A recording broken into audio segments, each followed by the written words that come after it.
ഏറ്റവും പ്രധാനമായി തിരച്ചിൽ 11ാം ദിവസത്തിലേക്ക് എത്തുമ്പോൾ ഇന്ന് ജനകീയ തിരച്ചിലാണ് വയനാട്ടിലുള്ളത്. ജനകീയ തിരച്ചിൽ എന്ന് പറയുന്നത് കൊണ്ട് ഉദ്ദേശിക്കുന്നത് തങ്ങളുടെ പ്രിയപ്പെട്ടവരിൽ ആരെങ്കിലും ആ മണ്ണിനടിയിൽ ബാക്കിയുണ്ടോ, അല്ലെങ്കിൽ എന്തെങ്കിലും ഒരു അവസാന പരിശ്രമം എന്ന നിലയിൽ ആ നാട്ടുകാർ തന്നെ, ആ ദുരന്തത്തിന് ഇരയായവർ തന്നെ ആ മണ്ണിലേക്ക് ഇറങ്ങുകയാണ് ഇന്ന് തിരച്ചിലിനായി. അതോടൊപ്പം നാളെ പ്രധാനമന്ത്രി വയനാട്ടിലെത്തും. അതും വലിയ പ്രതീക്ഷയാണ് വയനാട്ടുകാരെ സംബന്ധിച്ച്, കേരളത്തിനെ സംബന്ധിച്ച് നൽകുന്നത്.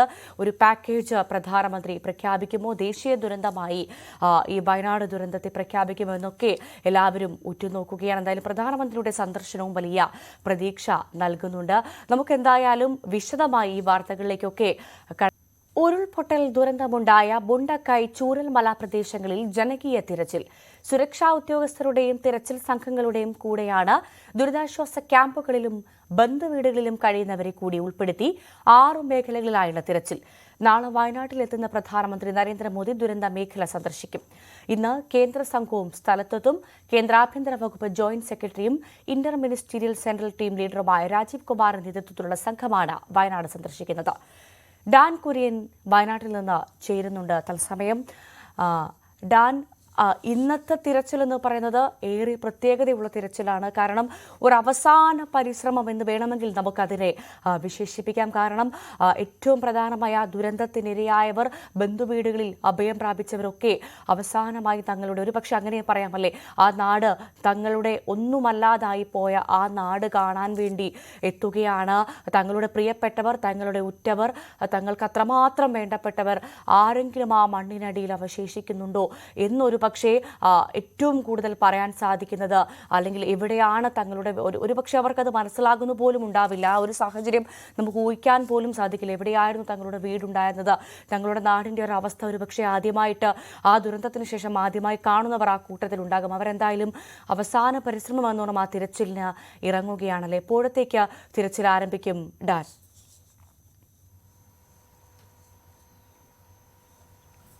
രാവിലെ 6 മണിക്ക് തന്നെ ഈ തെരച്ചിൽ വിവിധ മേഖലകൾ കേന്ദ്രീകരിച്ചുകൊണ്ട് തുടങ്ങിയിരിക്കുകയാണ്. നമുക്കറിയാം, പുഞ്ചിരിമട്ടത്താണ് ഇതുമായി ബന്ധപ്പെട്ട ഈ ദുരന്തം ആദ്യം എത്തുന്നത്. ആ പുഞ്ചിരിമട്ടം ഭാഗത്തു നിന്നും അതോടൊപ്പം തന്നെ മുണ്ടക്കൈ ഭാഗത്തു നിന്നുമാണ് ഏറ്റവും അധികം ആളുകളെ ഇപ്പോഴും കാണാതായിരിക്കുന്നത് എന്നാണ് ഔദ്യോഗിക കണക്കുകൾ വ്യക്തമാക്കുന്നത്. സ്വാഭാവികമായി പ്രദേശവാസികളെ കൂടി ഉൾപ്പെടുത്തിക്കൊണ്ട് ഈ തെരച്ചിൽ നടത്തുമ്പോൾ ഈ വീടുകൾ ഇരുന്ന സ്ഥലങ്ങൾ, അതോടൊപ്പം ഈ പ്രദേശത്തിന്റെ ഒരു ഭൂപ്രകൃതി, അത് സംബന്ധിച്ച കൃത്യമായ ഒരു ധാരണ ഇവിടെ ഉണ്ടായിരുന്ന ആളുകൾക്കുണ്ടായിരുന്നു.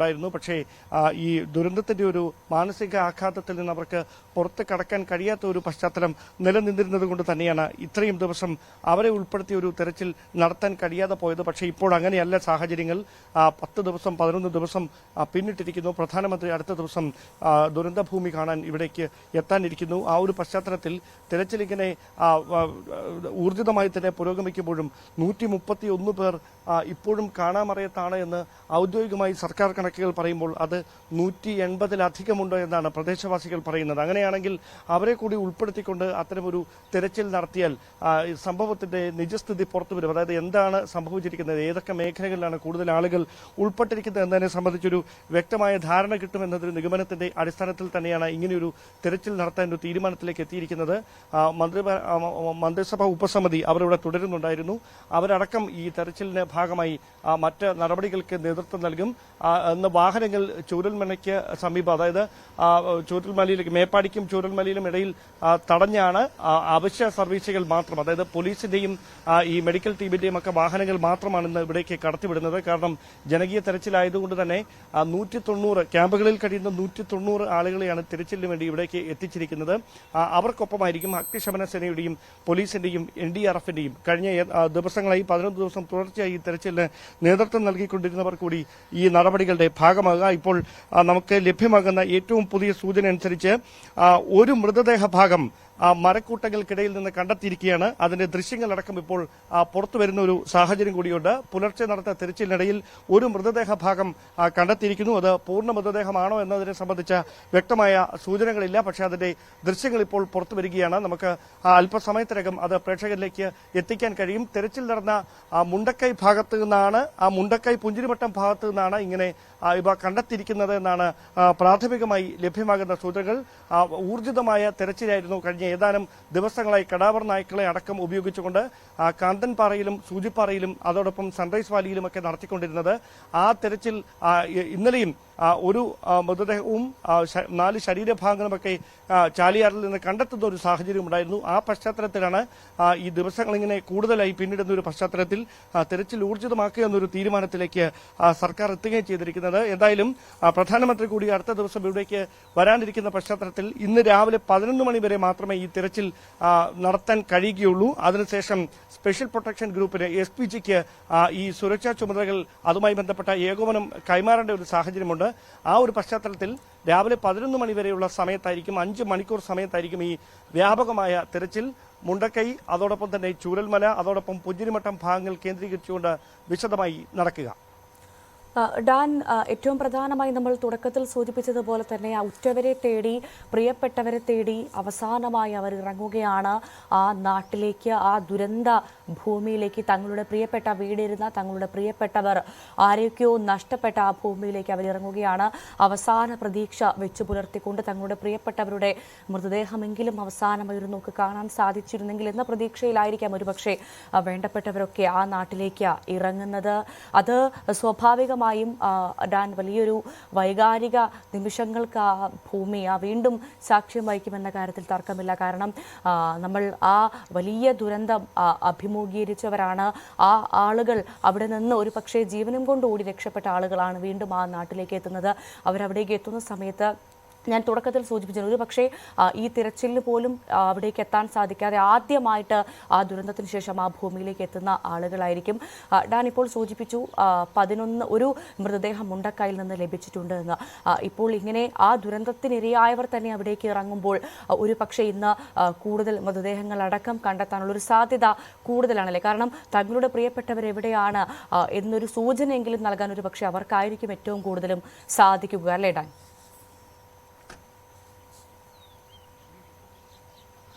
സ്വാഭാവികമായി ഏത് ഭാഗത്തു നിന്നാണ് ഇപ്പോൾ ഈ മൃതദേഹ ഭാഗം കണ്ടെത്തിയിരിക്കുന്നത് എന്ന് വ്യക്തമല്ല. പക്ഷേ അതിന്റെ ദൃശ്യങ്ങൾ ഇപ്പോൾ പുറത്തു വരികയാണ്.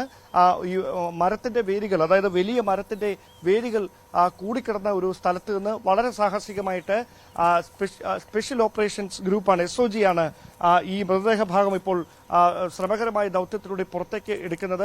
ആ ദൃശ്യങ്ങളാണ് ഇപ്പോൾ പുറത്തു വന്നിരിക്കുന്നത്. എന്തായാലും ഒരു കാര്യം ഉറപ്പാണ്, ഇന്ന് ഈ ജനകീയ തെരച്ചിൽ നടത്തുന്നതോടെ ഈ ഒരു ദൗത്യത്തിൽ, ഈ ഉദ്യമത്തിന് ഒരു ഊർജ്ജം കൈവരും. കാരണം ഈ പ്രദേശത്തെക്കുറിച്ച് വ്യക്തമായ ധാരണയുള്ള ആളുകൾ തന്നെയാണ് ഈ ദൗത്യത്തിന്റെ ഭാഗമാകുന്നത്. അതുകൊണ്ട് തന്നെ കഴിഞ്ഞ ദിവസങ്ങളിൽ നേരിട്ട, അല്ലെങ്കിൽ ഈ ഏതൊക്കെ വീടുകൾ, ഏതൊക്കെ സ്ഥലങ്ങളിലായിരുന്നു ഇരുന്നത് എന്നതിനെ സംബന്ധിച്ച പുറത്തുനിന്ന് വരുന്ന ഒരാൾക്ക് എത്ര വൈദഗ്ധ്യമുണ്ടെങ്കിലും ഒരു സൂചനയും ലഭിക്കാത്ത തരത്തിൽ ഉഴുതുമറിഞ്ഞതിന് തുല്യമാണ് ഈ പ്രദേശങ്ങളെല്ലാം.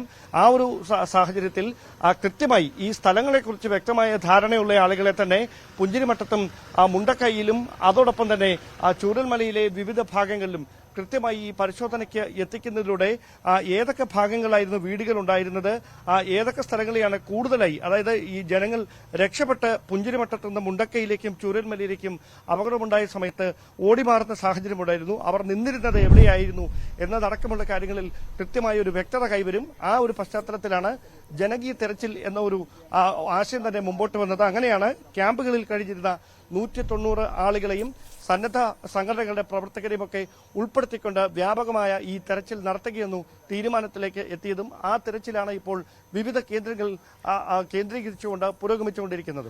ഡാൻ, എല്ലാം നഷ്ടമായ മണ്ണിലേക്ക് ഉറ്റവരെ തേടി അവർ ഒരിക്കൽ കൂടി ഇറങ്ങുകയാണ്. ആ തിരച്ചിലാണ് രാവിലെ 6 മണി മുതൽ ആരംഭിച്ചുവെന്ന് ഡാൻ സൂചിപ്പിച്ചത്. ഡാൻ, പ്രധാനമന്ത്രിയുടെ വരവുമായി ബന്ധപ്പെട്ട് 11 മണി വരെ മാത്രമേ ഇന്നത്തെ തിരച്ചിൽ ഉണ്ടാകുള്ളൂ എന്നാണ് പറയുന്നത്. അതിനുശേഷം ഡാൻ സൂചിപ്പിച്ചതുപോലെ SPGക്ക് ചുമതല കൈമാറേണ്ടതുണ്ട്. അതിന്റെയൊക്കെ പശ്ചാത്തലത്തിൽ 11 മണി വരെ മാത്രമേ ഇന്നത്തെ തിരച്ചിൽ ഉണ്ടാവുകയുള്ളൂ. ജനകീയ തിരച്ചിലാണ്, പ്രിയപ്പെട്ടവരെ തേടിയുള്ള ഒരു പക്ഷേ അവസാന പരിശ്രമം എന്ന തിരച്ചിലാണ്. ഇന്ന് 11 മണി വരെ മാത്രമാകുമ്പോൾ ആ സമയം വളരെ കുറവാണ്. 6 മണി മുതൽ 11 മണി എന്ന് പറയുമ്പോൾ സമയം കുറവാണ്. തിരച്ചിലിന് വേഗം കൈവരിക്കേണ്ടതുണ്ട്.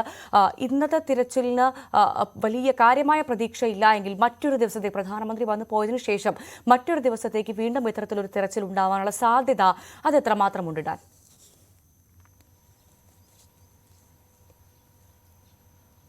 ഒരു കാര്യം ഉറപ്പാണ്, പുനരധിവാസം അടക്കമുള്ള കാര്യങ്ങളെക്കുറിച്ച് വലിയ തരത്തിൽ ചർച്ചകൾ പുരോഗമിക്കുകയാണ്. പക്ഷേ ഇപ്പോഴും ആ ചർച്ചകളിലേക്ക് സജീവമായി കടക്കാൻ കഴിയാതെ പോകുന്നതിന്റെ പ്രധാനപ്പെട്ട കാരണം ഇപ്പോഴും ഈ കാണാമറയത്തുള്ള 131 പേർ, സർക്കാരിന്റെ ഔദ്യോഗിക കണക്കുകളിൽ വ്യക്തമാക്കുന്ന 131 പേർ എവിടെയാണ് എന്നതിനെ സംബന്ധിച്ച ഒരു സൂചനകളുമില്ലാത്തതാണ്. സ്വാഭാവികമായി നമുക്കറിയാം, ഇവിടെ നിന്ന് 38 കിലോമീറ്ററുകൾക്കപ്പുറത്ത് പോത്തുകല്ലിലടക്കമാണ് ഈ മൃതദേഹ ഭാഗങ്ങൾ കൂടുതലായി, ഏതാണ്ട് 190-ലധികം മൃതദേഹ ഭാഗങ്ങൾ കണ്ടെത്തിയത് ചാലിയാറിൽ നിന്നായിരുന്നു.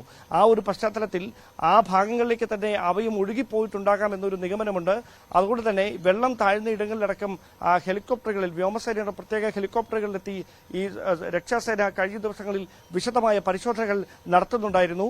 ആ പരിശോധനകൾ അവർ നടത്തുമ്പോഴും ഈ പ്രദേശത്തെക്കുറിച്ച് വ്യക്തമായ ധാരണയുള്ള ആളുകൾ, പ്രദേശവാസികളുടെ കൂടി സഹായത്തോടെയാണ് അത്തരത്തിലൊരു പരിശോധനകൾ നടക്കുന്നതെങ്കിൽ ഈ തെരച്ചിലിന് ഊർജ്ജം കൈവരുമെന്നും അത് കൂടുതലായി ഗുണം ചെയ്യുമെന്നും ഒരു നിഗമനത്തിലായിരുന്നു ഇങ്ങനെ ഒരു തീരുമാനത്തിലേക്ക് തന്നെ ദൌത്യ സംഘങ്ങൾ ഒരുമിച്ച് എത്തിയത്. ആ പശ്ചാത്തലത്തിലാണ് ഇങ്ങനെ ഈ തെരച്ചിൽ ആരംഭിച്ചിരിക്കുന്നത്. അത് പ്രാഥമികമായി ഫലം കണ്ടു തുടങ്ങിയെന്ന് വേണം പറയാൻ. അങ്ങനെയാണ് ഇപ്പോൾ എവിടെ നിന്നാണ് എന്ന് നമുക്ക് വ്യക്തതയില്ല. പക്ഷേ ഒരു മൃതദേഹ ഭാഗം കണ്ടെത്തിയിരിക്കുന്നു. വലിയ മരക്കൂട്ടങ്ങൾക്കിടയിൽ നിന്ന് സ്പെഷ്യൽ ഓപ്പറേഷൻസ് ഗ്രൂപ്പിന്റെ ദൌത്യ സംഘം വ്യാപകമായി ഇവർക്കൊപ്പം, ഈ നാട്ടുകാർക്കൊപ്പം ചേർന്ന് നടത്തിയ തെരച്ചിലാണ് ഈ മൃതദേഹ ഭാഗം ഇപ്പോൾ കണ്ടെത്തിയിരിക്കുന്നതെന്നാണ് പുറത്തേക്ക് വരുന്ന വിവരം. അത് ഏത് സ്ഥലത്ത് നിന്നാണ് എന്നതടക്കമുള്ള കാര്യങ്ങളിൽ വ്യക്തത വരേണ്ടതുണ്ട്. കഴിഞ്ഞ ദിവസം സെന്റിനൽ റോക്സിന് സമീപം 12 പോയിന്റുകൾ കേന്ദ്രീകരിച്ചുകൊണ്ട്, അതായത് റിട്ടയർഡ് മേജർ ജനറൽ ഇന്ദ്രപാലന്റെ നിർദ്ദേശത്തിന്റെ അടിസ്ഥാനത്തിൽ തെർമൽ സ്കാനിംഗ് നടത്തിയ അതിൽ നിന്ന് ലഭ്യമായ സൂചനകളുടെ അടിസ്ഥാനത്തിൽ 12 പോയിന്റുകൾ കേന്ദ്രീകരിച്ചുകൊണ്ട്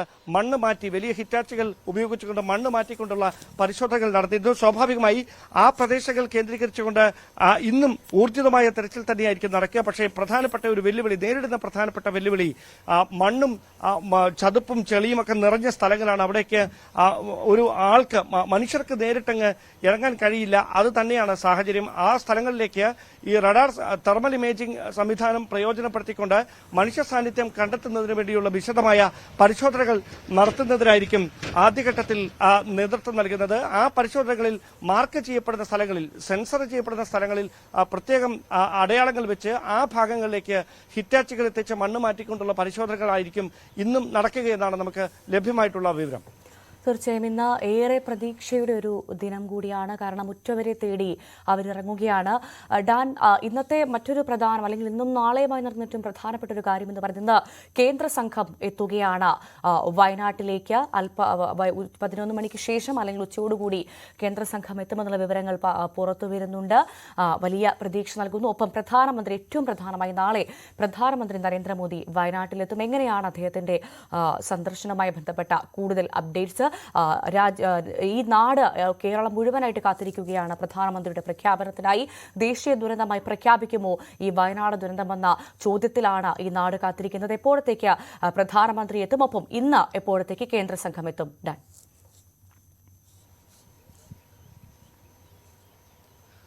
കേന്ദ്ര സംഘം എത്തുക ഇന്ന് രാവിലെ 10:30 SKMJ സ്കൂൾ ഗ്രൗണ്ടിലായിരിക്കും കേന്ദ്ര സംഘം ഹെലികോപ്റ്ററിൽ എത്തുക. അവിടെ നിന്ന് സംസ്ഥാന ദുരന്ത നിവാരണ അതോറിറ്റിയുടെ ചുമതലയുള്ള ഉന്നത ഉദ്യോഗസ്ഥരുമായിട്ടായിരിക്കും അവർ ഈ ദുരന്ത മേഖലകളിലേക്ക് എത്തുക. പ്രധാനമായി കേന്ദ്ര ആഭ്യന്തര വകുപ്പ് ജോയിന്റ് സെക്രട്ടറിയും ഇന്റർ മിനിസ്റ്റീരിയൽ സെൻട്രൽ ടീം ലീഡറുമായ രാജീവ് കുമാറിന്റെ നേതൃത്വത്തിലുള്ള സംഘമാണ് വയനാട് സന്ദർശിക്കാനായി എത്തുന്നത്. അദ്ദേഹത്തിനൊപ്പം മറ്റ് വിദഗ്ധരുണ്ട്. അതിനു പുറമെയാണ് സംസ്ഥാന ദുരന്ത നിവാരണ അതോറിറ്റിയുടെ ഉന്നത ഉദ്യോഗസ്ഥർ കൂടി അവരെ അനുഗമിക്കുന്നത്. സ്വാഭാവികമായി ദുരന്തമുണ്ടായ സ്ഥലങ്ങളുടെ കൃത്യമായ വ്യക്തമായ ചിത്രങ്ങൾ, അല്ലെങ്കിൽ അത് കൃത്യമായി കേന്ദ്ര സർക്കാരിനെ അറിയിക്കുന്നതിൽ ഇവരുടെ സന്ദർശനം നിർണായകമായ പങ്ക് വഹിക്കുമെന്ന് തന്നെയാണ് സൂചന. തീർച്ചയായും ഇന്ന് കേന്ദ്ര സംഘം എത്തുകയാണ് വയനാട്ടിലേക്ക്. ഇന്ന് 11 മണിവരെയാണ് ജനകീയ തിരച്ചിലുള്ളതെന്നാണ് മനസ്സിലാക്കുന്നത്. ഏറ്റവും പ്രധാനമായി പ്രിയപ്പെട്ടവർ, തങ്ങളുടെ ഉറ്റവരെ തേടി അവർ ആ മണ്ണിലേക്ക് വീണ്ടും ഇറങ്ങുകയാണ്. ഒരുപാട് പ്രതീക്ഷകളുമായി അവസാനമായി ഒരു പക്ഷേ ആ നാട് കാണാൻ കൂടിയായിരിക്കാം അവർ എത്തുന്നത്. നമുക്ക് ഡാൻ നിൽക്കുന്ന പ്രദേശത്തിൻ്റെ ചുറ്റും കാണുമ്പോൾ തന്നെ ആ ഒരു ദുരന്തത്തിൻ്റെ ബാക്കി കാണാൻ സാധിക്കും. അപ്പോൾ നമ്മൾക്ക് തന്നെ ഇത്രമാത്രം വേദനയുണ്ടെങ്കിൽ ആ ദുരന്തം നേരിട്ട് അനുഭവിച്ചവർ ആ നാട്ടിലേക്ക് തിരച്ചിലിനായി അവസാനമായി തങ്ങളുടെ പ്രിയപ്പെട്ടവരെ തേടി, തങ്ങളുടെ ഉറ്റവരെ തേടിയെത്തുമ്പോൾ ഇപ്പോൾ പ്രേക്ഷകർ കാണുന്ന ആ ദൃശ്യങ്ങളൊക്കെ അവർ നേരിട്ട് ഇത്രയും നാൾ നമ്മൾ തുടക്കത്തിലൊക്കെ സൂചിപ്പിച്ചതാണ് നാടിൻ്റെ ഒരു ഭംഗി, അത് എത്രമാത്രം ഉണ്ടായിരുന്നുവെന്ന് കൃത്യമായി നമ്മൾ പ്രേക്ഷകരിലേക്ക് എത്തിച്ചതാണ്. അത്രമാത്രം സുന്ദരമായൊരു നാടാണ് ഇപ്പോഴിതാ പ്രേക്ഷകർ ഈ ദൃശ്യങ്ങളിൽ കാണുന്നത് പോലെ ചളിയിൽ കുഴഞ്ഞ് നിൽക്കുന്നത്. നമ്മൾക്കൊന്നും കാണാനില്ല, കുറേ നിരപ്പായ സ്ഥലങ്ങൾ മാത്രമേ നമ്മൾ കാണുന്നുള്ളൂ. അപ്പോൾ ആ നാട്ടുകാർ, അവിടെ ജീവിച്ചിരുന്നവർ, അവിടെ ജനിച്ചു വളർന്നവർ, തങ്ങളുടെ പ്രിയപ്പെട്ടവർക്കൊപ്പം ഒരുമിച്ച് താമസിച്ചവർ അവസാനമായി ആ നാട്ടിലേക്ക് എത്തുമ്പോൾ അവരുടെ അല്ലെങ്കിൽ തങ്ങളുടെ പ്രിയപ്പെട്ടവരെ തേടി ഉറ്റവർ തന്നെ തിരച്ചിലിനിറങ്ങുന്ന ആ ഒരു അവസ്ഥ, അത് നമ്മൾക്ക് ചിന്തിക്കുന്നതിലും അപ്പുറത്തേക്കാണ്. പക്ഷെ അവരെ സംബന്ധിച്ച് അവസാന പ്രതീക്ഷയാണ്. തങ്ങളുടെ വേണ്ടപ്പെട്ടവരെ ഒരു നോക്കൊരു പക്ഷേ അവസാനമായി കാണാൻ സാധിച്ചിരുന്നുവെങ്കിൽ, അവരുടെ മൃതദേഹമെങ്കിലും കാണാൻ സാധിച്ചിരുന്നുവെങ്കിൽ എന്ന് കരുതിക്കൊണ്ടാണ് അവർ ആ തിരച്ചിലിന് ഇറങ്ങിയിട്ടുണ്ടാവുക. അത് ഏറെ വേദനിപ്പിക്കുന്നൊരു കാര്യമാണെങ്കിൽ പോലും ഒരു പക്ഷേ ഇത്രയും നാളും നമുക്കറിയാം, കഴിഞ്ഞ 10 ദിവസം ഊർജിതമായ തിരച്ചിൽ തന്നെയാണ് നടന്നത് ചൂരൽമലയിലും മുണ്ടക്കയിലും അടക്കം. പക്ഷേ ഇന്ന് ഒരു പക്ഷേ ആ നാട്ടുകാർ, അവരുടെ വേണ്ടപ്പെട്ടവർ തിരച്ചിലിനിറങ്ങുമ്പോൾ ഇപ്പോഴും സർക്കാരിൻ്റെ കണക്ക് അനുസരിച്ച് 130-ലധികം പേരെ കാണാനുണ്ട്. പക്ഷേ യഥാർത്ഥത്തിൽ 160-ൽ-അധികം ആളുകളെ കാണാനുണ്ടെന്നാണ് പ്രദേശവാസികൾ പറയുന്നത്. അപ്പോൾ ആരെങ്കിലുമൊക്കെ കണ്ടുകിട്ടുമോ, തങ്ങളുടെ വേണ്ടപ്പെട്ടവരെ കണ്ടുകിട്ടുമോ എന്നുള്ളൊരു ശ്രമത്തിൻ്റെ ഭാഗമായാണ് അവർ തിരച്ചിൽ ഇന്ന് ആരംഭിച്ചത്. ഏറ്റവും പ്രധാനമായി ഉറ്റവരെ തേടിയുള്ള തിരച്ചിൽ എന്ന് തന്നെ നമുക്ക് പറയാം. ആ ദൃശ്യങ്ങൾ തന്നെ നമുക്ക് സൂചിപ്പിക്കുന്നുണ്ട്. ഇപ്പോൾ ഒന്നും കാണാനില്ല ആ നാട്ടിൽ. ഒരുപാട് ശാന്തസുന്ദരമായ പ്രകൃതി കനിഞ്ഞനുഗ്രഹിച്ചൊരു നാടായിരുന്നു ഇതിനു മുൻപ്, ആ ദുരന്തത്തിന് മുൻപ് ആ നാട്. പക്ഷേ ആ പ്രകൃതി തന്നെ കലിതുള്ളി സംഹാര താണ്ഡവമാടി ആ മണ്ണ് ഇപ്പോൾ വെറും ചളിക്കുഴമ്പായി മാറിയ ഒരു സാഹചര്യമാണ്. അവിടേക്ക് തങ്ങളുടെ പ്രിയപ്പെട്ടവരെ തേടി, ഉറ്റവരെ തേടി അവർ ഇറങ്ങുകയാണ് തിരച്ചിലിനായി. നേരത്തെ സൂചിപ്പിച്ചതുപോലെ 11 മണി വരെ മാത്രമേ അവിടെ തിരച്ചിലുണ്ടാവുകയുള്ളൂ. ഏറ്റവും പ്രധാനമായി ഇന്ന് 11 മണിക്ക് ശേഷം പ്രധാനമന്ത്രി നാളെ എത്തുന്നതുമായി ബന്ധപ്പെട്ട് സുരക്ഷാ ക്രമീകരണങ്ങൾ സജ്ജീകരിക്കേണ്ടതുണ്ട്. അതിൻ്റെ ഭാഗമായിട്ടാണ് 11 മണി വരെ തിരച്ചിൽ മാറ്റി നിർത്തിയത്. ഡാൻ കുര്യൻ അവിടെ നിന്ന് തുടരുന്നുണ്ട്. ഡാൻ, കൃത്യം 11 മണിക്ക് തന്നെ ഈ തിരച്ചിൽ അവസാനിപ്പിക്കുമെന്നാണോ മനസ്സിലാക്കുന്നത്? പ്രധാനമായും 6 സോണുകളായി തിരിച്ച്, മേഖലകളായി തിരിച്ചാണല്ലേ ഇന്നത്തെ തിരച്ചിൽ നടക്കുന്നത് ഡാൻ?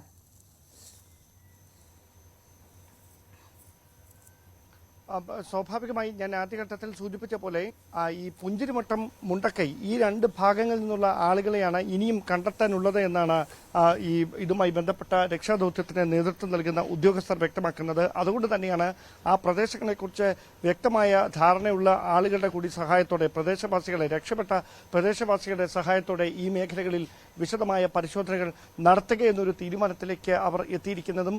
സ്വാഭാവികമായി ഈ മേഖലകളിൽ വ്യാപകമായ തെരച്ചിൽ, അവിടെ നിന്ന് ഈ വീടുകൾ പൂർണ്ണമായി ഒലിച്ച് താഴേക്ക് പതിച്ച ഒരു നിലയിലാണ്. അതുകൊണ്ട് തന്നെ എസ് ആകൃതിയിൽ ഈ പുഴ, അല്ലെങ്കിൽ നമുക്ക് കൃത്യമായി ഈ ദൃശ്യങ്ങളിൽ വ്യക്തമാകും, ഈ വെള്ളാർമലയുടെ ആ ഏറ്റവും മുകളിലത്തെ ഭാഗത്ത് നിന്ന് എസ് ആകൃതിയിലാണ് ഞങ്ങളിപ്പോൾ നിൽക്കുന്ന ചൂരൽമല ഭാഗത്തേക്ക് ഈ ഉരുൾപൊട്ടി വന്നിരിക്കുന്നത്. അതുകൊണ്ട് തന്നെ ആ ഭാഗങ്ങളിൽ ഏതൊക്കെ ഭാഗങ്ങളായിരുന്നു വീടുകൾ കൃത്യമായി ഉണ്ടായിരുന്നത്, ആളുകൾ കൂടുതലായി അടിഞ്ഞു വീഴാൻ സാധ്യതയുള്ള സ്ഥലങ്ങൾ ഏതൊക്കെയാണ്, അതടക്കമുള്ള കാര്യങ്ങളിൽ ഒരു വ്യക്തമായ ധാരണ നൽകാൻ പ്രദേശവാസികൾക്ക് കഴിയും എന്നൊരു നിഗമനത്തിൽ തന്നെയാണ് ഈ പരിശോധന ഇപ്പോൾ പുരോഗമിച്ചുകൊണ്ടിരിക്കുന്നത്. അതേ സമയത്ത് തന്നെ നമ്മൾ ഈ ദൃശ്യങ്ങളിൽ കാണാനോ നമുക്ക് എത്തപ്പെടാനോ കഴിയാത്ത ഈ തോട്ടങ്ങൾക്കൊക്കെ അപ്പുറത്തുള്ള സൂചിപ്പാറയിലെയും കാന്തൻപാറയിലെയും, ഞാൻ നേരത്തെ സൂചിപ്പിച്ച പോലെ സൺറൈസ് വാലിയിലെയും ഒറ്റപ്പെട്ട മേഖലകളിലും ഇതേ പരിശോധനകൾ നടക്കുകയാണ്. ആ പരിശോധനകൾക്കിടയിലാണോ ആ മൃതദേഹ ഭാഗങ്ങൾ കൂടുതലായി കണ്ടെത്താൻ സാധ്യതയുള്ളത് എന്നതിനെക്കുറിച്ചുള്ള ഒരു പ്രതീക്ഷ കൂടി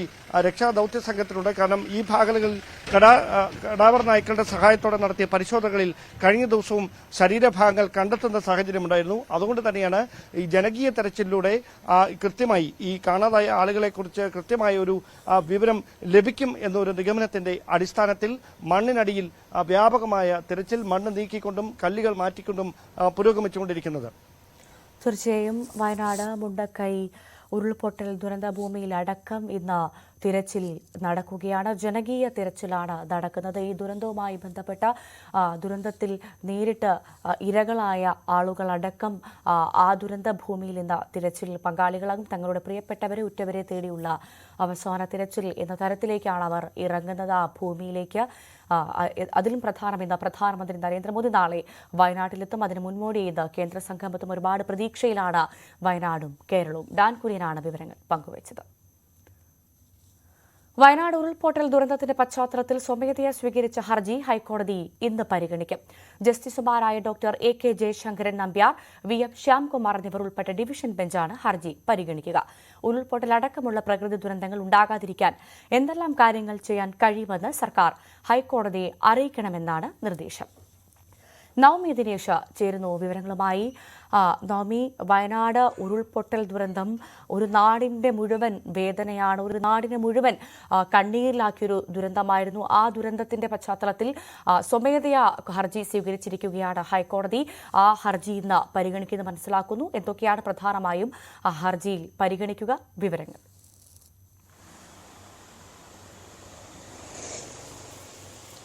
ഭവ്യ, വെരി ഗുഡ് മോർണിംഗ്. നമുക്കറിയാം ഈ വയനാടിലുണ്ടായ വലിയൊരു ദുരന്തം, അതിന്റെ വേദനയിലും ഞെട്ടലിലുമാണ് ഇപ്പോഴും കേരളം. എന്തായാലും സ്വമേധയാണ് ഹൈക്കോടതി ഈ വിഷയത്തിൽ ഇന്നലെ കേസ് എടുത്തിരിക്കുന്നത്.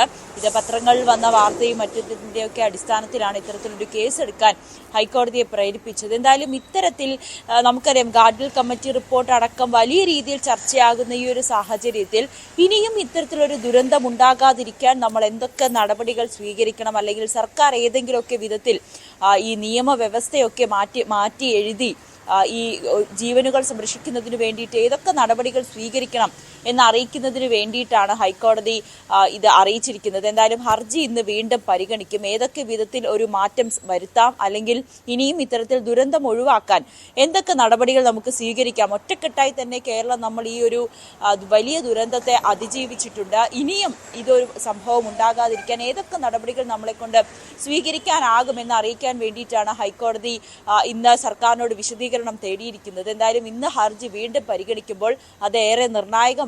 വേണ്ട രീതിയിൽ ഏതെങ്കിലും വിധത്തിലുള്ള മാറ്റം വരുത്തണമെങ്കിൽ ആ നിയമത്തിൽ ആ മാറ്റങ്ങൾ വരുത്തിക്കൊണ്ടുള്ള ഒരു തീരുമാനം അല്ലെങ്കിൽ ഒരു നടപടികളിലേക്ക് പോകാൻ തന്നെയാണ് ഹൈക്കോടതിയും തീരുമാനിച്ചിരിക്കുന്നത്. എന്തായാലും ഇന്നലെ ഈ ഒരു ഹർജി പരിഗണിക്കുമ്പോൾ ഹൈക്കോടതി പ്രധാനമായും പറഞ്ഞത് ഖനനം, പ്രളയം ഉൾപ്പെടെയുള്ളവ നിയന്ത്രിക്കാൻ ഏതെല്ലാം കാര്യം ചെയ്യാനാകുമെന്ന കാര്യത്തിലും അഡ്വക്കേറ്റ് ജനറൽ വിശദീകരണം നൽകണം. പരിസ്ഥിതി ലോല മേഖലകളിലെ സുസ്ഥിര വികസന പദ്ധതികളിൽ പുനർചിന്തനം അനിവാര്യമായ ഘട്ടമാണിത്. ആവശ്യമെങ്കിൽ സർക്കാർ നിലവിലുള്ള നിയമങ്ങളിൽ ഭേദഗതി വരുത്തണമെന്നും ഡിവിഷൻ ബെഞ്ച് ഇന്നലെ നിർദ്ദേശിച്ചിരുന്നു. എന്തായാലും ഹർജി ഇന്ന് വീണ്ടും പരിഗണിക്കും.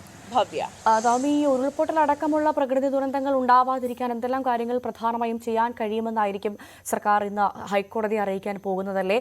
എപ്പോഴത്തേക്കായിരിക്കും ഈ ഒരു ഹർജി പരിഗണിക്കുക നവമി?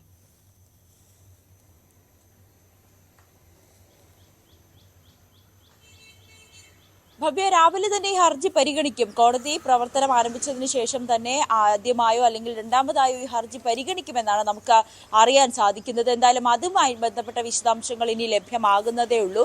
എന്തായാലും ഹർജി ഇന്ന് തന്നെ പരിഗണിക്കുമെന്നാണ് നമുക്ക് അറിയാൻ കഴിയുന്നത്. ഇന്നലെ ഹർജി പരിഗണിച്ചു.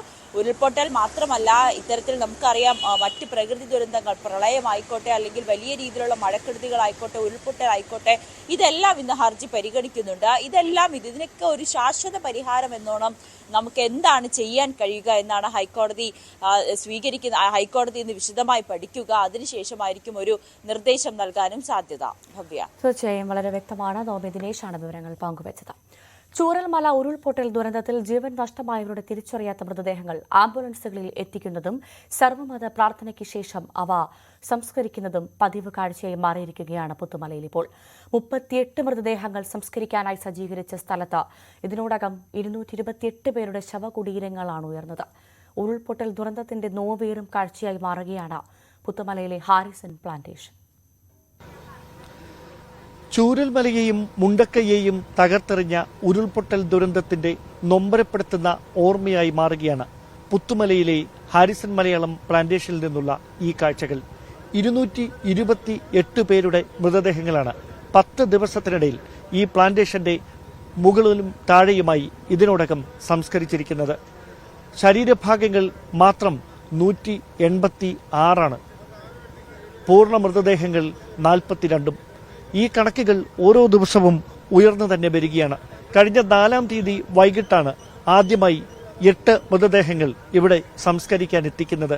65 സെന്റ് സ്ഥലത്ത് 38 മൃതദേഹങ്ങൾ സംസ്കരിക്കുകയായിരുന്നു ആദ്യം ജില്ലാ ഭരണകൂടത്തിന്റെ ഇടപെടലിലൂടെ എടുത്ത തീരുമാനം. പക്ഷേ പിന്നീട് കണ്ടെത്തുന്ന മൃതദേഹങ്ങളുടെ എണ്ണം വർദ്ധിക്കാൻ തുടങ്ങിയതോടെ ഇതേ സ്ഥലത്ത് തന്നെ മറ്റ് മൃതദേഹങ്ങൾ സംസ്കരിക്കുന്നതിനുള്ള ഒരു തീരുമാനം പിന്നീട് കൈക്കൊള്ളുകയായിരുന്നു. ഈ നൊമ്പരപ്പെടുത്തുന്ന കാഴ്ചകൾ ആരുടെയും കരളലിയിപ്പിക്കും.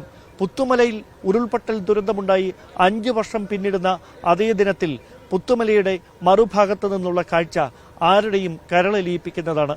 228 പേരുടെ പുരുഷനാണോ സ്ത്രീയാണോ എന്ന് പോലും തിരിച്ചറിയാൻ കഴിയാത്ത തരത്തിൽ ജീർണിച്ചു പോയ മൃതദേഹങ്ങൾക്കാണ് എല്ലാ ആദരവും നൽകിക്കൊണ്ട് പോലീസിന്റെയും മതമൈത്രിയുടെ പ്രതീകമായി വിവിധ വിശ്വാസങ്ങളിൽ ഉൾപ്പെട്ട ആചാര്യന്മാരുടെയും എല്ലാ ആദരവും നൽകിക്കൊണ്ട് ഇവിടെ ഇങ്ങനെ സംസ്കരിച്ചിരിക്കുന്നത്.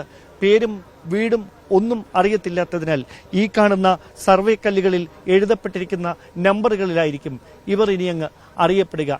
ഈ ദുരന്തത്തിന്റെ മഹാദുരന്തത്തിന്റെ ഒരിക്കലും മരിക്കാത്ത ഓർമ്മയായി മാറുകയാണ് പുത്തുമലയിലെ Harrison Malayalam plantation. Cameraman Prajith കാങ്ങോടിനൊപ്പം ഡാൻ കുര്യൻ, ന്യൂസ് 18. വയനാട് ദുരന്തത്തിന്റെ പശ്ചാത്തലത്തിൽ കേരളം വികസന പദ്ധതികളിൽ നിന്ന് പുറകോട്ട് പോകില്ലെന്ന് മന്ത്രി എം പി രാജേഷ്. പക്ഷേ കേരളയിലടക്കമുള്ള പദ്ധതികളിൽ പരിസ്ഥിതി ആഘാത പഠനങ്ങളെല്ലാം പൂർത്തിയാക്കാതെ സർക്കാർ മുന്നോട്ട് പോകില്ല. കാലാവസ്ഥയെ പരിഗണിക്കാതെ തീരുമാനങ്ങൾ എടുക്കാൻ കഴിയില്ലെന്നും മന്ത്രി ന്യൂസ് 18 Q18. പരിസ്ഥിതി മാറ്റം പരിഗണിച്ചുകൊണ്ടാണ് ഞങ്ങൾ കേരളയിൽ പ്രതിഷേധമൊക്കെ നടത്തിയതെന്ന് ഈ സമയത്ത് പോലും പ്രതിപക്ഷം കോൺഗ്രസും ഒക്കെ പറയുന്നുണ്ട്. അത് സർക്കാർ എങ്ങനെ കാണുന്നുണ്ട്? കേരളിന് സാധ്യതയും വെല്ലുവിളിയൊക്കെ അത് ഈ ഒരു ഘട്ടത്തിൽ അത് മാറ്റി ചിന്തിക്കേണ്ട ഒരു കാര്യമുണ്ടോ? അല്ല, ഇപ്പം നമ്മൾ കേരളയിലല്ല ചർച്ച ചെയ്യുന്നത്. ഞാൻ പറഞ്ഞത് നമ്മളെ സംബന്ധിച്ച് വികസന പദ്ധതികൾ ഉപേക്ഷിക്കുക എന്നതല്ല, ഒരു നീജർക്ക് റിയാക്ഷൻ എന്ന് പറയും, അതല്ല ഇപ്പോൾ ആവശ്യമായിട്ടുള്ളത്. ദുരന്തമുണ്ടായി, ഇനിയൊന്നും വേണ്ട, അങ്ങനെയല്ല. നമ്മൾ ദുരന്തത്തെ എങ്ങനെയാണ് അഭിസംബോധന ചെയ്യുക? ഒരു ശാസ്ത്രീയ സമീപനത്തിൻ്റെ അടിസ്ഥാനത്തിലായിരിക്കണം. ആ ശാസ്ത്രീയ സമീപനം ഗവൺമെൻറ് എല്ലാ കാര്യത്തിലും പുലർത്തുന്നുണ്ട്, അത് തുടർന്നും ഉണ്ടായിരിക്കും. അടിമുടി ശാസ്ത്രീയമായിട്ടുള്ളൊരു സമീപനമായിരിക്കും ഇക്കാര്യങ്ങളിലെല്ലാം സർക്കാർ സ്വീകരിക്കുക എന്നുള്ളതാണ്. നമ്മുടെ മുമ്പിൽ ശാസ്ത്രത്തിൻ്റെ അറിവുകളൊക്കെ ലഭ്യമാണല്ലോ, ആ അറിവുകളെ ഉപയോഗപ്പെടുത്തുക എന്നുള്ളതാണ് നമ്മൾ ചെയ്യേണ്ടത്. അപ്പോൾ ഏത് പദ്ധതി നടപ്പാക്കുമ്പോഴും ഇത്തരം പഠനങ്ങളില്ലാതെ നടപ്പാക്കാനാവില്ല. അപ്പോൾ അതുകൊണ്ട് ഈ പദ്ധതികൾ ആകെ ഉപേക്ഷിക്കണം എന്ന വാദം അത് വളരെ ബാലിശമായിട്ടുള്ള വാദമാണ്. ഇപ്പോൾ തന്നെ ഏത് പദ്ധതിയും നടപ്പാക്കണമെങ്കിൽ ഇത്തരം പഠനങ്ങൾ അനിവാര്യമാണ്, ക്ലിയറൻസസ് അനിവാര്യമാണ്. ഒരു ക്ലിയറൻസും ഇല്ലാതെ ഒരു പദ്ധതി നടപ്പാക്കാനാവില്ലല്ലോ. ഉരുൾപൊട്ടൽ ദുരന്തത്തിൽ എല്ലാം നഷ്ടപ്പെട്ടവർക്ക് വയനാട്ടിലെ ക്യാമ്പിലെത്തി സൗജന്യമായി മൊബൈൽ ഫോണുകൾ നൽകിയ ചെങ്ങായിസ് വണ്ടൂർ എന്ന സംഘം അവിടെ സേവനങ്ങൾ തുടരുകയാണ്. ക്യാമ്പിലെ കൊച്ചുകുട്ടികൾ നെയ്ച്ചോറ് കഴിക്കണമെന്ന ആഗ്രഹം അവരോട് പങ്കുവച്ചപ്പോൾ അതും ഇത്തവണ ചെങ്ങായിസ് അവിടെ ഒരുക്കി നൽകി. കേരളം വയനാടിനൊപ്പം നിൽക്കുകയാണ്. ഓരോ ദിവസവും ക്യാമ്പുകളിലേക്ക് സഹായ സഹകരണങ്ങൾ പ്രവഹിച്ചുകൊണ്ടിരിക്കുകയാണ്. അങ്ങനെ സൗജന്യമായി മൊബൈൽ ഫോണുകൾ നൽകാൻ പോയതായിരുന്നു ചെങ്ങായിസ് വണ്ടൂർ കൂട്ടായ്മ. ക്യാമ്പിലെ കുട്ടികളാണ് നെയ്ച്ചോറും കോഴിയിറച്ചിയും കിട്ടുമോ എന്നൊരാഗ്രഹം കൂട്ടായ്മയിലെ സിറാജിനോട് അന്വേഷിച്ചത്. സിറാജ് സുഹൃത്തായ KT അഞ്ജുമിന്റെ സഹായത്തോടെ 2 ക്യാമ്പുകളിലുള്ള 600ഓളം പേർക്ക് അരിയും കോഴിയും അതിനുവേണ്ട മറ്റ് സാധനങ്ങളും എത്തിച്ചു നൽകി. പലതവണ ക്യാമ്പുകളിൽ പോയി സഹായങ്ങൾ എത്തിച്ചതോടെ അവിടെ നിന്ന് നിരവധി പേരാണ് വിവിധ ആവശ്യങ്ങളുമായി സിറാജിനെ ബന്ധപ്പെടുന്നത്. ക്യാമ്പിൽ നിന്ന് ആവശ്യപ്പെട്ട പ്രകാരം 30 പർദ്ദയും എത്തിച്ചിരുന്നു. ഫോണിന്റെ ആവശ്യവും മറ്റും പറഞ്ഞ് വിളിക്കുന്നവരുടെ എണ്ണവും കൂടുതലാണ്. തുടർന്നും തങ്ങളാൽ കഴിയുന്ന സഹായം തുടരാനാണ് സിറാജിന്റെയും അഞ്ജുമിന്റെയും ചെങ്ങായിസിന്റെയും തീരുമാനം. ന്യൂസ് 18 മലപ്പുറം. വയനാട്ടിലെ ദുരന്തബാധിതർക്ക് കൈത്താങ്ങാവാൻ വണ്ടൂർ സാഗർ ഹോട്ടലുടെ മകളും ജീവനക്കാരും. ഒരു ദിവസത്തെ മുഴുവൻ വരുമാനം ഇവർ മുഖ്യമന്ത്രിയുടെ ദുരിതാശ്വാസ നിധിയിലേക്ക് നൽകി.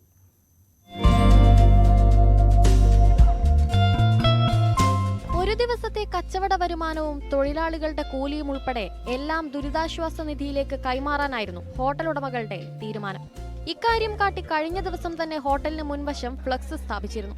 ഇതോടെയാണ് മിക്കവരും ഇന്ന് പ്രഭാത ഭക്ഷണവും ഉച്ചഭക്ഷണവും അടക്കം സാഗർ ഹോട്ടലിൽ നിന്നാക്കിയത്. സാഗർ ഹോട്ടൽ നടത്തുന്ന ഇന്നത്തെ ഈ ജീവകാരുണ്യ പ്രവർത്തനത്തിന് ഇന്ന് രാവിലെ ഞങ്ങൾ മുഴുവൻ ടീമും കാലത്ത് ബ്രേക്ക്ഫാസ്റ്റും ഇനി ഉച്ചയ്ക്ക് ലഞ്ചും കഴിക്കാനുള്ള തീരുമാനമുണ്ട്.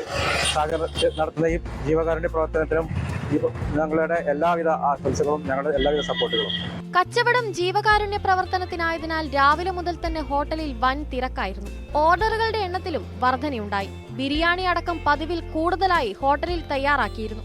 ഭക്ഷണം കഴിച്ച ശേഷം ചിലർ ബാക്കി പൈസയടക്കം വാങ്ങാതെ സഹകരിച്ചതായും ഉടമകളിൽ ഒരാളായ പുതിയത് ഷിഹാബ് പറഞ്ഞു. വയനാടിന്റെ ദുരിതാശ്വാസ ഫണ്ടിലേക്ക് ഇന്നത്തെ ഫുൾ കളക്ഷൻ രാവിലെ മുതൽ വൈകുന്നേരത്ത് വരെയുള്ള എല്ലാ കളക്ഷനും ചെലവ് പോവുക എല്ലാ ചെലവും നമ്മുടെ മുഖ്യമന്ത്രിയുടെ ദുരിതാശ്വാസ ഫണ്ടിലേക്ക് സംഭാവന ചെയ്യുകയാണ്. അതോടൊപ്പം മറ്റുള്ള നമ്മുടെ വയനാടിന്റെ സാധാരണമായ മരണപ്പെട്ട അവരുടെ എല്ലാ ദുഃഖത്തിലും ഞങ്ങളും പങ്കുചേരുന്നു. 60,000-ത്തിലധികം രൂപയാണ് മുഖ്യമന്ത്രിയുടെ ദുരിതാശ്വാസ നിധിയിലേക്ക് ഇവർ കൈമാറുന്നത്. ന്യൂസ് 18 മലപ്പുറം.